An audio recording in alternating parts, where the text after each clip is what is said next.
Welcome to the Sound of Movement podcast. Today we have a very special episode for you. We are going through the top 5 strength training principles for getting seriously strong. Now, if you are into strength training and you don't know this stuff, you are leaving a lot of results on the table.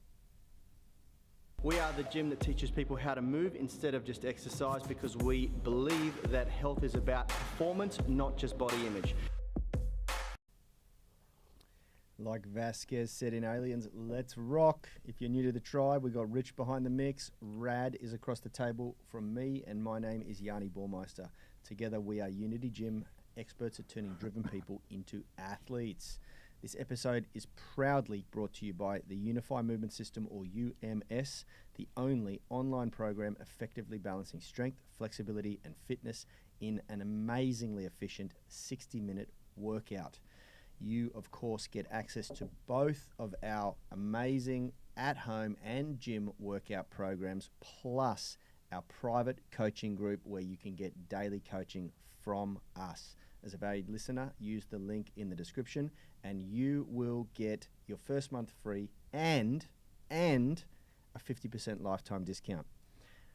Before we get started, big warm welcome to everyone listening to the replay in the UMS Movement Mastermind Facebook group. Let us know how you are going. Leave a comment and we'll send you guys some love. And lastly, of course, welcome to everyone listening on the podcast and on YouTube Live. Leave a comment and let us know who you are and where you're tuning in from, and we'll send you some love too. How are you, Rad? Pretty good. I've had a haircut last night. My wife gave me a haircut. She used to be a hairdresser 20 years ago in another lifetime, but we've been in lockdown for so long, and I'm the dude on all these YouTube videos and everything, so I was sick and tired of everyone giving me shit for what I look like. And now I'm looking at myself on this screen. I've shaved, I've had a haircut, I've got glasses now. I look pretty good. Looks a bit like Clark Kent. I'm looking pretty Clark Kentish, I think, yeah. It's about time you got cleaned up. Man, our content was starting to slide. Yeah, definitely. There you It's go. good. And we've got Furkan Alp on the live stream. Hi back. And everyone who is on the live stream, do let us know, and we'll send you some love. We love chatting. Smash that like button, please, and use the little share button if you really want to hack the system and help us get our content in front of more of your amazing friends and inner circle. This is a really cool topic. I could talk all day underwater with a mouthful of marbles about the 10 key strength training principles. Of course, these come from our strength blueprint, which you can pick up as a free download. It's in the description. There's a link there. We have four blueprints for strength, nutrition, flexibility, and of course how we produce the best at-home workouts on the planet. We share all our biggest stuff free. You know, we give all the secrets away for free. They're not really secrets, but we like to make sure that people are training effectively. Greetings from Turkey. They're not secrets at all. They're just they're very, very well researched and published principles for strength and conditioning. We've just summarized them and put them into a way that is consumable for the average person. There's a lot of stuff out there to look at, a lot of rabbit holes to get lost down, and sometimes you can just forget the most important stuff. And any great coach will get their students to understand and really master the basics before moving on. And these are the basics of strength training that, well, they're not necessarily the basics, but they're the foundation. Yeah, what I was going to jump in and say is it's not just the average person. For me, like there's so much noise, and luckily, we like to always say that we input data from 3 data points in our program. First of all, it's us. It's our experience training, which is decades upon decades upon decades of trying, researching, putting into practice, putting skin in the game. That's our first data point, us. Our second data point is our tribe, our clients. We've trained thousands of people now over the last 20 years. And if you accumulate the coaching years of myself, Rad, Richard, Will now, who's our coaching manager, and Nilesh and Phil, it's over a decade of coaching experience, so over 70 years of coaching experience. Then then the final data point that we collect information from is science. You know, we research, we hit the textbooks, we learn from people who are better than us. We do courses, we do internships, we go to strength and conditioning summits, we subscribe to the International Journal of Strength and Conditioning, all these things. The good thing is the science really hasn't changed much in the last 30 years around strength training. So it's not like, oh, if you haven't read the most recent textbook, you're completely behind. And so what we know about the way that the body adapts to strength really hasn't changed much in decades and decades and decades. But that's a good thing. That means that it's really easy to simplify and get right. You know, if it was continually changing like nutrition science, my God, you know, nutrition science, it's kind of like we keep scraping off a layer of the iceberg and you reveal how much more there is to learn. Strength training is very different. And that's really good because we can narrow down the content to these most important principles. And if you focus on these most important principles, and there's only really a handful of them, we've narrowed it down to 10, then you get incredible results.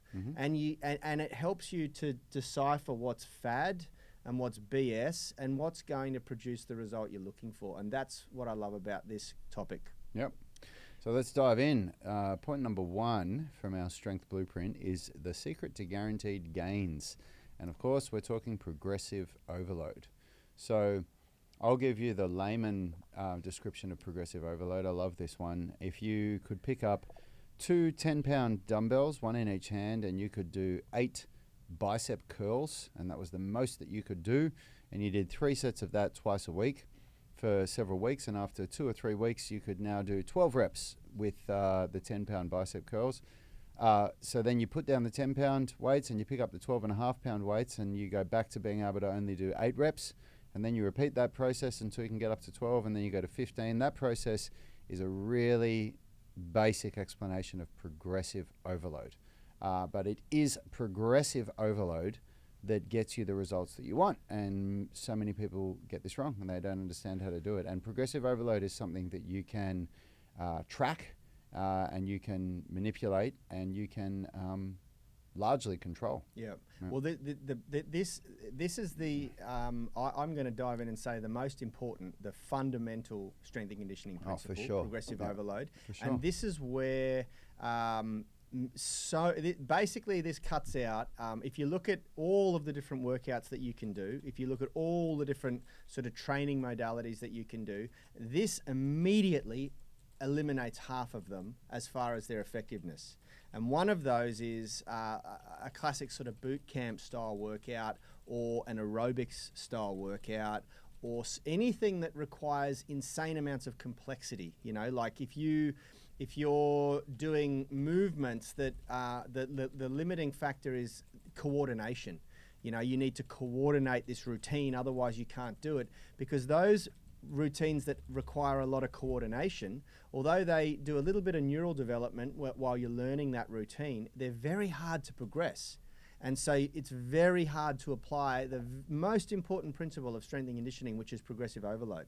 Because if you can't progress it easily, it's very hard to progressively overload the body, and therefore you will not develop strength and flexibility. You probably won't develop much fitness. So when you look at the workouts that are designed as sweat sessions that are just there to sort of get you moving, yeah, they've got some benefit, but they're not going to come anywhere near a good strength and conditioning program that applies the principle of progressive overload. And this is why for the bent arm strength, well, actually, this is why for definitely the bent arm strength workouts in the UMS, for the first few phases, we have very little calisthenics, because calisthenics for a beginner is hard to apply progressive overload to it, because you only really have the amount of reps that you do, the leverage that you create with the movement, the mechanical advantage or disadvantage by using leverage, and then the exercise selection, the complexity of the exercise selection. And those 3 variables to manipulate to achieve progressive overload are hard for a beginner. With weightlifting, it's far easier, because with weightlifting, it's as simple as either adding weight to the barbell or with going up weight in dumbbells or removing it. Or increasing range of movement over time. Yep. So that's much easier for a beginner to get right, and that's why in the first 3 phases of the UMS, it's not that we don't do any calisthenics, because in the straight arm strength workouts, it's all calisthenics, but we limit the calisthenics. We don't, we introduce more and more calisthenics as the progressions, as the phases of the program go up. Yeah, absolutely.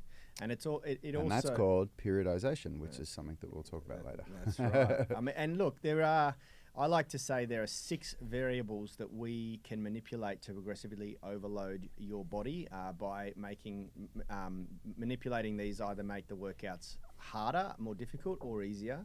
And they are, of course, the volume that you do, which is sets, reps, times time under tension.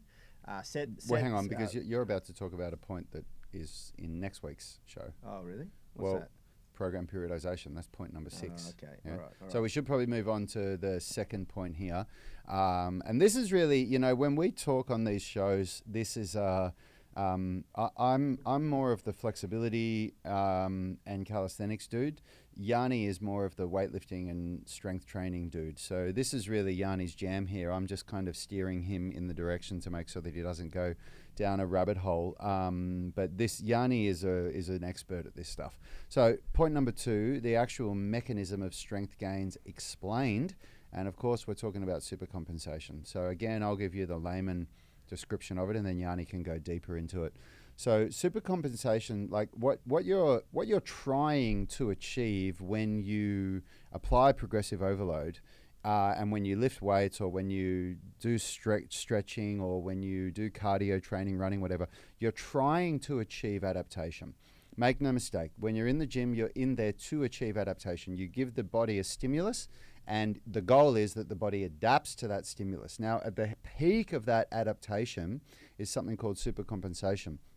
And supercompensation is what happens when you stress the tissues so much that when you repeatedly stress them, the body responds to that, supercompensates, and elevates beyond your initial baseline. So if we talk about strength, because that's what today's show is about, the idea being, if you were doing a 4-week program block, when you introduce a new stimulus, and this is all, everything I'm about to say is, it's provided that you train hard enough with the correct technique. So so when we say all this, it presumes that you push yourself hard enough with the correct technique. If you push yourself hard enough with the correct technique, what happens is your initial baseline strength can actually even drop in the first week or so. In the second week, it starts to come back up to baseline, and in the third week, you start to achieve supercompensation, where it can start going up. Do you want to talk more about that now, Yanni? Yeah, well, look, the supercompensation effect is... The easiest way to apply this is in your training split, So what we know through quite a lot of research is that the body, as Rad said so eloquently, you stimulate the body with a bout of exercise, a dose of exercise. The exercise initially actually makes you weaker because you're exhausted after it, and usually that happens at its greatest point immediately. You have an immediate strength drop off.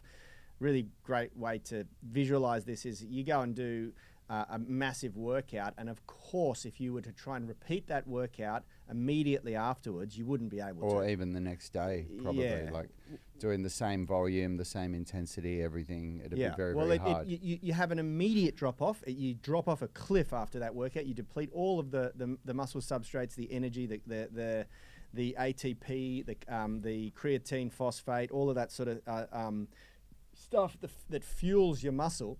And then and of course, if you train hard enough, you cause micro tears and metabolic damage to the tissue itself, the muscle tissue. And then immediately once you leave the gym or finish your run or whatever the stimulus is that you do, whether it's cardio, whether it's gym training, whether it's sport, whatever, immediately once you finish, your body starts to recover. It goes into the recovery phase, and that recovery primarily happens when you go to sleep that night, but it will start to come back immediately. And even 6 hours after a workout, you'll be able to do more than you could immediately after that workout. That's obvious. Everyone knows that. but that recovery creates an arcing curve if we were to graph it. And it starts to level out after about a day, and then after 2 days, it's almost finished the recovery. But what happens is, rather than just recovering to the point that you started at when you walked into the gym, the recovery supercompensates, just like Rad said, because of the stimulus. The body kind of goes, well, if I'm going to get tortured like that again, I'm going to need to prepare myself a little bit for it so that I'm better prepared next time. So that the recovery mechanism supercompensates, and the curve actually exceeds, if you're looking at it on a graph, it exceeds the original baseline. And the peak of that exceeding curve is what's referred to as the supercompensation curve. And it's roughly, and it kind of depends on your recovery program and strategies, a little bit on genetics and how conditioned you are to exercise, but it's pretty much on average 72 hours after the stimulus occurred, which is why a good training split will be designed to re-stimulate the same movements or the same muscles roughly 3 days after they're stimulated the first time. And this is why a personal trainer or a strength coach will emphasize consistency is so important with training, because if you stimulate your body on Monday and then you don't stimulate it again until the following Monday, you're leaving a lot of the gains on the table. You know, the supercompensation curve won't come all the way back down to your baseline that you were at before that Monday stimulation, but it will almost come down there. You'll lose a lot of the potential for strength adaptation. And so, you know, we get a lot of people say, oh, you know, I plateaued, I'm not gaining strength, 9 times out of 10, it's because they don't understand this principle. And that is that they're training the same muscle too much. You get the guys that you see in the gym who come in every afternoon and do bench press and bicep curls. And that, you know, initially anything you do will yield the response, but very quickly, usually after a few months, half a year, it just doesn't work anymore because your body's adapted, got that initial stimulus adaptation. And they complain that they're not gaining much strength anymore because they just keep doing it too much and they're not allowing that supercompensation to take effect, or they're not training frequently enough. And you get the people who, you know, train once every week or twice every week, or they might do a chest workout once every fortnight, and they're just not capturing that supercompensation curve at all. So it's really, really important that people understand that. And this is where a good coach and a good program will kick in, because you design the split so that you're re-stimulating that tissue at just the right time, so that it's not too early, it's not too late. We maximize that supercompensation effect. Yep. And something that a lot of people don't understand is that the peak of supercompensation actually really occurs when you are deloading, right? Absolutely. It's so when you get it right, when you do like a 4-week mesocycle like what we do, if you do it properly, like if you watch me doing the at-home workouts, like by the time I'm in week 3 in peak week, I am so fatigued, and I find it very, very hard to get the same amount of reps or to be able to train at that same level I was doing in week 2. And then when you deload and you go through the deload week where you reduce your volume by 60%, by the end of that deload week, you have effectively achieved supercompensation and much stronger. Like when I came into this next phase, into phase 7, I was so much stronger. And, you know, to tie into your question that you're asking here, Oscar, saying, is there a minimum or perfect amount of hours of sleep for good recovery? There absolutely is. And the minimum amount of sleep, I would say the absolute minimum is 7 hours, but more perfect is more like 8.5. There's a couple of variables that come into this. It's a really great question. The answer to, is there a perfect amount of hours sleep for good recovery, as much as you can possibly get, is the perfect amount. There's so much research to indicate that if you can get, when you're really training the body hard, if you can be in bed for 10 hours a night, brilliant, you know, because the reality is that you're only going to get about 8 hours of sleep, 8 or 9 hours. Like I track and monitor my sleep really excessively because it's something that I've had to work in overcoming. I've got all sorts of apps, Fitbits that I monitor my sleep, and I need to be, I hit like lights out at 8:30 to 9 o'clock at night, and I am up out of bed. I spring out of bed at 6 o'clock in the morning. And so I'm usually in bed for 9.5 hours. sometimes 10 hours. But out of that, if I track my sleep, you have 4 different types of sleep cycle, and the actual deep restorative sleep, where the really big repair is occurring, is never more than 4 hours. And the research sort of indicates that you do want 4 to 6 hours of deep restorative sleep. That's the minimum. Mm-hmm. So you go in cycles where you'll be in REM sleep, you'll be in light sleep, and then you'll be in deep sleep, and you go in these 90-minute sort of sleep cycles. And yeah, you want to try and accumulate about 4 to 6 hours of deep restorative sleep. And for that, you kind of need to go through about 4 to 6 full cycles. And that each cycle is about 90 minutes. So I like to say you've got to have lights out in a cold room. The colder the better, because your body produces more of the right hormones when you're in a colder room at night. It has to be pitch black and has to have good ventilation, and you need to be in that environment for at least 8 to 10 hours if you're training hard, if you want the best results. Don't freak out if you can't replicate that. Just do your best, but yeah, it will help. Yep. Yeah, absolutely. All right. So the next principle that we're going to talk about today from the Strength Blueprint is how to use periodic overreaching to your advantage. Super accumulation. We're talking about here. Yeah, or supercompensation. No, that's not supercompensation. No, super accumulation. Accumulation. So one of our members from our online training tribe, Blakely, just asked for the super accumulation program, the original one, and you're about to get murdered, Blakely, when you see what is in it compared to the one that you did first time around. But Yanni, why don't you talk about what periodic overreaching is? Yeah, this is like my favorite. I think my favorite of all strength training principles. And I like to do it a couple of times a year. It's a great way to absolutely destroy training plateaus. And it's essentially prescribed overtraining. It's using the overtraining mechanism. Like we said with progressive overload and supercompensation, exercise is all about the right amount of stimulation and then the right amount of recovery afterwards to allow your body to fully adapt. And you can bend those rules. You can just like Neo learnt to bend the matrix, you can bend the rules of the body's physiology to squeeze more juice out of the tank. It's not recommended that you do it all like constantly, because it really can take a toll on your immune system. But a few times a year sprinkled in your training is a fantastic way to really continually level up. And essentially what it is purposefully overtraining your body, and then having an extended period of very carefully designed recovery to increase the natural adaptation response. And the sky's really the limit with how hard you can train here. It comes down to what you can mentally withstand and also physically withstand.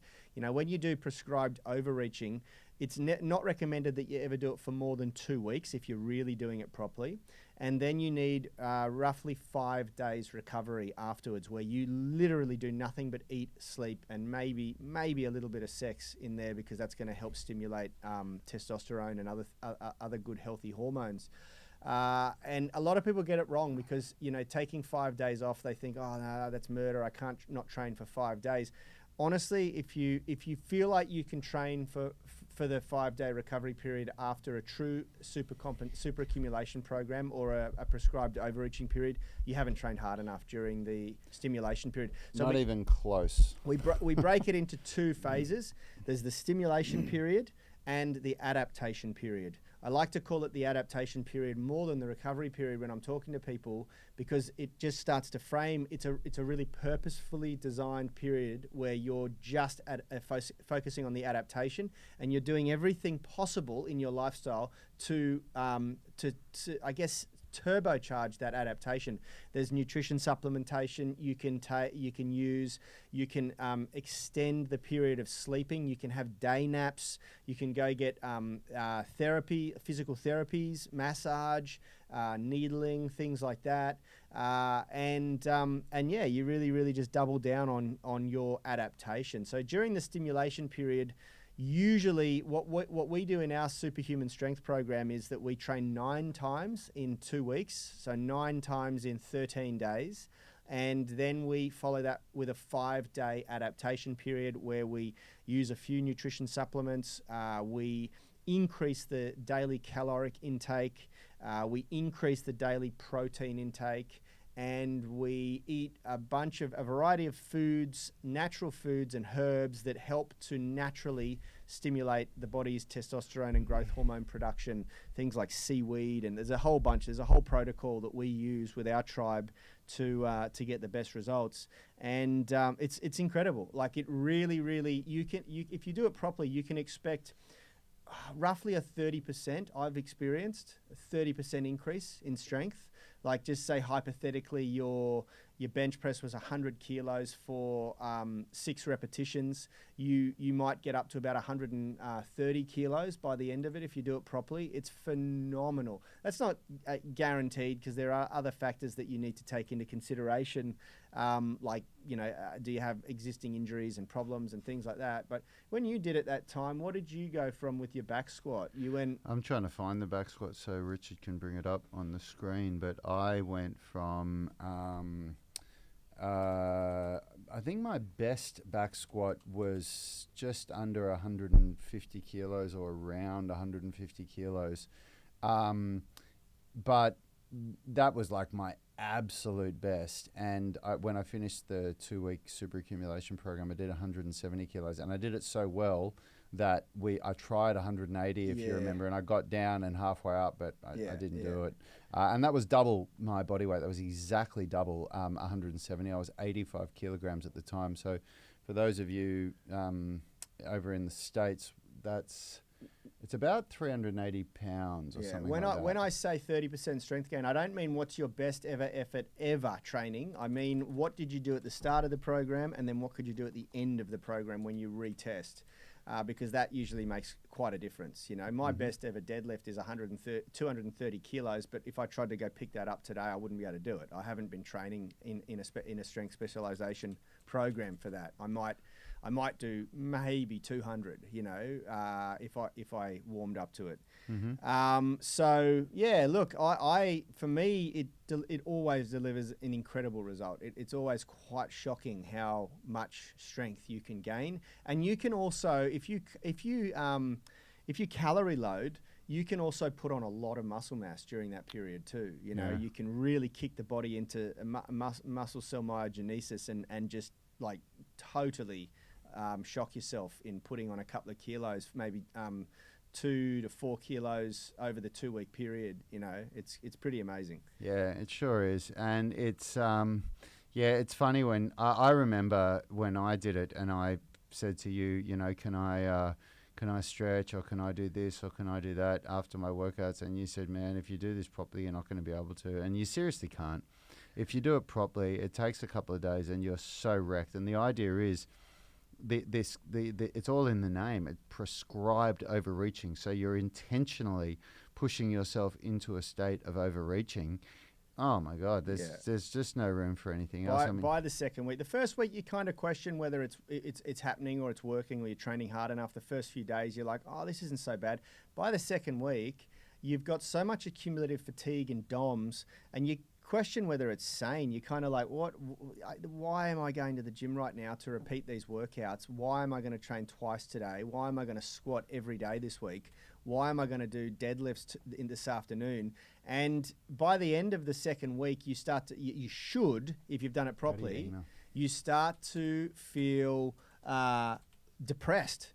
And you can start to feel like you're getting a flu. Your body is really pushing at the envelope, and that's what you're meant to feel like. It's ridiculous, and we actually do that intentionally. And you might be thinking, "Oh, that's ridiculous. That's not how you're meant to train." Absolutely, you're not meant to train like that all the time. That's why it's a carefully prescribed stimulus that we do only a few times a year, and that's That's what it's all about, Yep. I think Richie, if you can you bring that up? I found the video where you can see me. But this is so I did this. This is the first time I ever did this, and I went in there. Like, you really got to wrap your head around this, because I went in with my best ever squat being 150 kilos, and this is me 2 weeks later doing 170 kilos. And it flew up so fast that not literally, but that I went straight into trying 180 for me. So let's see, here we go. So there's no knee wraps, there's no belt or anything like that. So it's it's double my body weight. I reckon that man bun would have given you a couple of kilos too. Obviously, compared to any powerlifters or weightlifting champions, it's nothing, a double body weight squat. But, I'm not on the gear and I'm not a weightlifting specialist, so I was pretty happy with it. So for those Americans out there, it's 374 pounds, and that was exactly double my body weight. Anyway, there you go. There's my very small strength achievement in the world of strength and conditioning, but nonetheless, a good achievement. So now we're on to point number 4, which is how to use different muscle contractions to bust through strength plateaus. Now, the example that we talk about here, and again, I'll just frame this and Yanni can jump in, but we talk about, there's 3 different muscle contractions that we can use in our training. Now, the first one is a concentric muscle contraction, which is the one that most people are familiar with, which is where the muscle fibers shorten during the contraction. So it's basically the part of any weightlifting movement where you're pushing the weight away from you. So it's it messes with some people's heads in a pull-up, because in a pull-up it's where you're pulling yourself up to the bar. But if you're on a bench press, it's where you're pushing the barbell away from your chest. If you're on a squat, it's where you're standing up. If you're on a deadlift, it's where where the muscle fibers are shortening to create a contraction.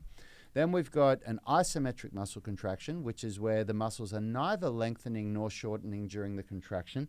That might confuse you. You might think, well, how does a muscle contract like that? Well, anytime you're standing up, your body has a series of isometric muscle contractions going on that are holding you up, and you don't even notice them because we stand all the time. But if there were no muscle contractions going on, you'd fall to the floor.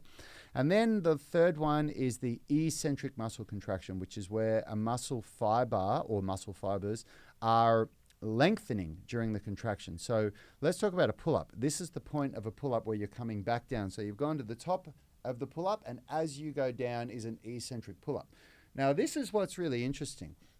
We actually are about 50% stronger eccentrically than we are concentrically, which means if you could bench press 100 pounds and you could do 1 rep, and that was the most you could ever do, you could actually, most likely, this is, a rough estimate, theoretically, you would be able to take 150 pounds and lower it down under control. Of course, you wouldn't be able to move it at all once it got there, but you're still developing concentric strength when you do an eccentric contraction. And in fact, when it comes to hypertrophy of the muscle fibers, the majority of the work, the majority of the damage to the muscle fibers that causes them to adapt and hypertrophy, become bigger, happens in the eccentric contraction, doesn't it? That's right. And that's why most good muscular hypertrophy programs, bodybuilding programs, will really slow down the movement, because you want to get more metabolic damage. You want to get as much damage to the tissue as possible, because that's the quickest way to enlarge the cell. And eccentric contractions, slowing down nice slow eccentrics, is a really, really great way to do that. The other thing that eccentrics are extremely good for, beneficial for, useful for, is busting through concentric plateaus. When you can't do a pull-up, when you can't lift yourself up, the most classic example we use in UMS is we use isometrics to correct poor form. So let's say hypothetically, you might be able to do 10 pull-ups, but you can't do 1 good form pull-up, meaning get your chest to the bar, shoulders depressed, scapula and shoulders retracted and depressed, which we call a true pull-up or a true chin-up, We use isometrics in that point to get the body, because sometimes it's a neural dysfunction. You've just never practiced it correctly. This is why we harp on about technique optimization being so critical in the early stages of someone's training and life cycle. If you can't get that form, then you need to just create neurons in that movement. You need to strengthen the brain-muscle connection. So isometrics are fantastic for that. Isometrics are also fantastic, of course, for calisthenics, for building core strength, for building movements like holds, flags, levers, planches, things like that. Eccentrics become amazingly important when we're doing movements like chin-ups, like muscle-ups, like squats, because you've got that 50% stronger sort of threshold there. You can often practice a movement in reverse that you can't do yet going forwards, if that makes sense. Does that make sense? Of course. So a really good example is the transition on a muscle-up. We use it a lot on the transition on a muscle-up when we're training our tribe to do what do you call it? A strict muscle up, not a kipping, ridiculous CrossFit muscle up where you use momentum to get you up. We're talking about strict, slow tempo gymnastics muscle up. Then we will get our tribe doing it in reverse first. And banking reps in that eccentric contraction, as Rad said before, is yielding a result that's making the concentric stronger. And it also is laying those neurons down so that strengthening and thickening those neurons, accumulating fat tissue around those neurons so that when we fire those to try and do the concentric phase, it comes more naturally and stronger. Yep. Yeah, and it's something that we do with, we've had great results with people that cannot do pull-ups by teaching them how to use isometric contractions and then eccentric contractions. And there's all these calculations and formulas that we teach people to use to calculate how long they should be holding for and how they increase and how they basically apply progressive overload. But in the gist of it, the way that we periodize it is somebody that can't do a pull-up in phase 1, we first get them doing feet-assisted pull-ups where their feet are on the ground and it's helping them to learn that technique that we spoke about for technique optimization. Then we teach an isometric pull-up where we have the chest to the bar, still feet supported, but we're really creating a strong connection with the way that you retract and depress the scapula and lift your chest right up to prevent this rounding of the shoulders. And only once we can do that and we've achieved a certain level with it do we then go to eccentric pull-ups, because if we go to eccentric pull-ups too quickly, as soon as people lift their feet off the ground, their shoulders go like that and they lower down slowly. And then once people can start doing those good eccentric reps, that very quickly turns into being able to do proper pull-ups. Good concentric reps, yeah. And it's right. a really nice process that works really, it works really well, yeah. Yeah, absolutely. That's the secret to our pull-up masterclass, our gymnastic rings masterclass, and our muscle-up masterclass, because so many people try to use bands to bridge the gap, the strength deficit in that ability, and the band really mucks with the strength cycle, the strength curve, and it doesn't carry over to real life. They're only useful when you're trying to overload a muscle, not trying to learn a new skill. There you go, you heard it here first. That's right. So now let's move into the last point for today, and the last point for today is how to use mobility training to maximize your strength gains. Now, it might seem like, what? Mobility helps me become stronger? Well, most people think that you can't be strong and flexible at the same time. This is completely wrong. It's actually it's disadvantageous and dangerous to train for strength if you're inflexible. So this is just the best example that I can think of. If you really think that you can't be strong and flexible, then don't ever watch an Olympic gymnast, because they're going to prove you really wrong. Or an Olympic weightlifter. Because I'm a pretty flexible person. I mean, we sell flexibility programs that I've used to get really flexible. Put me in a room with an Olympic weightlifter and I am not flexible compared to those people. Those guys are on another level. And the reason why is because when you're not flexible, your muscles actually fight themselves within a joint system that prevent you from being able to express true strength. So I'll give you an example like with a squat. If we talk about just the knee, so there's 3 joints that really come into play in a squat. There's the ankle, knee, and hip. If we talk about the knee joint, you've got the hamstring muscle system and you've got the quadricep muscle system. So they're both muscle systems of multiple muscles that on one side of the knee, the quadriceps create knee extension, and on the other side of the knee, the hamstrings create knee flexion. When you go down to the full range of motion in a squat, if your quadriceps were really, really tight, then as you get to the bottom of the range of motion, they're preventing you from accessing full range of motion because they're so tight. They stop you before you access that full range of motion. Now, this limits strength potential for many reasons. One of them is because you can't access the full stretch shortening cycle of your muscles, and also just because there's a whole bunch of processes that are going on in your body to prevent you from injuring yourself that don't happen in that exact same person that is flexible. Yeah. And, you know, again, look at an Olympic weightlifter, and if you're going to argue that they're not some of the strongest people in the world, I don't know where you're getting your information from, because those people are truly phenomenal, and they are so goddamn flexible. Yeah. A good example we had recently in our at-home workouts where we're doing the live, there was a bit of a debate on what was easier, a pistol squat or a, what are we doing now? It's a shrimp squat.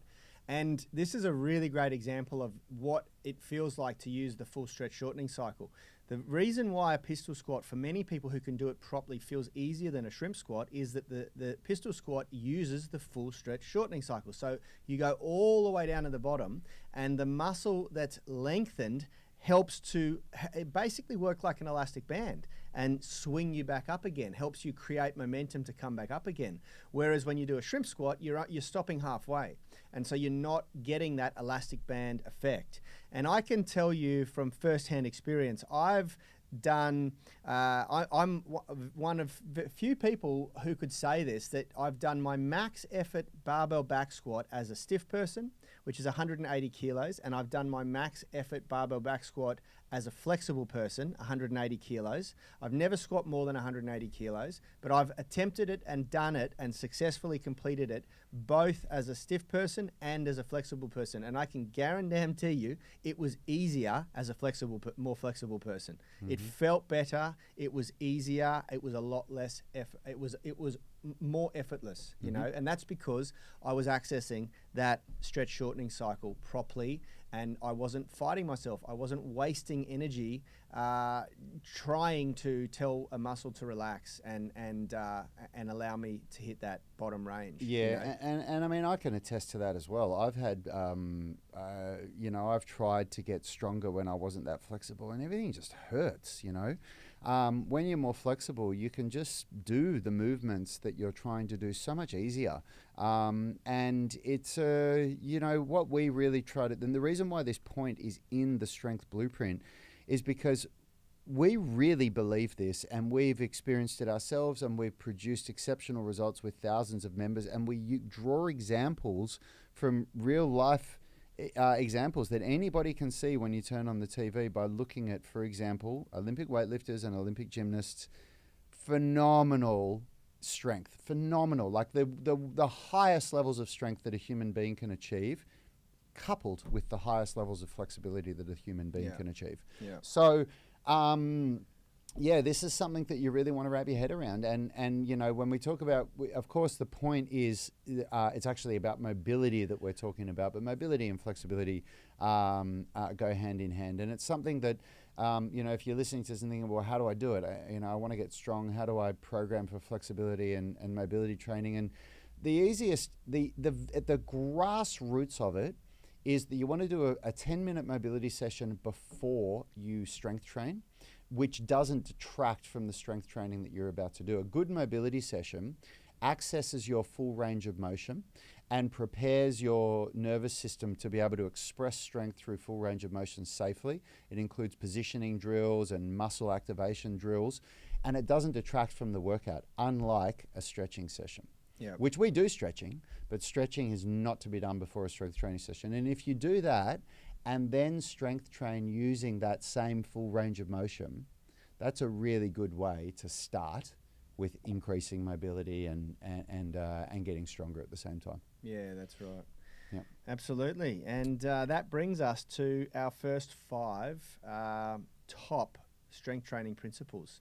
And those first 5 are arguably the most important, I think. You know, it is so important that you understand progressive overload.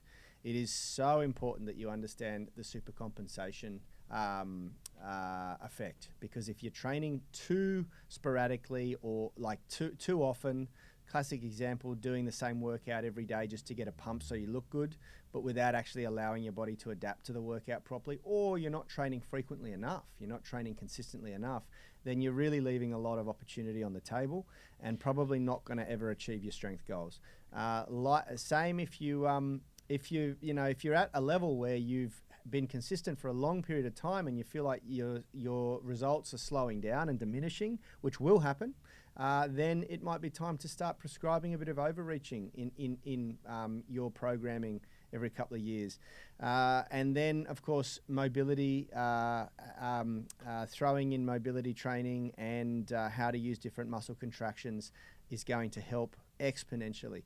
Next week on the podcast, we're going to talk about how to bring this all in with program periodization, how to put it together, what that should look like, how to plan the macro cycles, mesocycles, microcycles of a program, and what it should sort of look like. You know, we're going to talk about some of the things that the best coaches don't want you to know because they want you to pay them big dollars to put it together for you.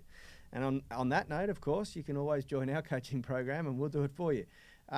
We've got a flash sale going on this weekend, which is the handstand masterclass. If you want to pick that up, it's an amazing program. I'm going to be teaching you about isometric contractions a lot in that one. It's also really, really good for wrist, shoulder, and core conditioning. And other than that, love to thank everybody who joined us on the live, asking questions, and we will see you all next week. Have a good one, guys. Thanks for tuning in.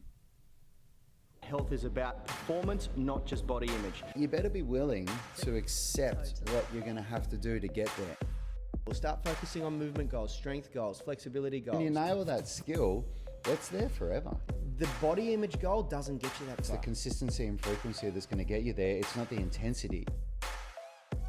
There's no shortcuts to mastery and movement. Destination doesn't change overnight, but your direction will. The gym is not the place to beat up the body that you hate. It's the place to build the body that you love. We are the gym that teaches people how to move instead of just exercise because we believe that health is about performance, not just body image.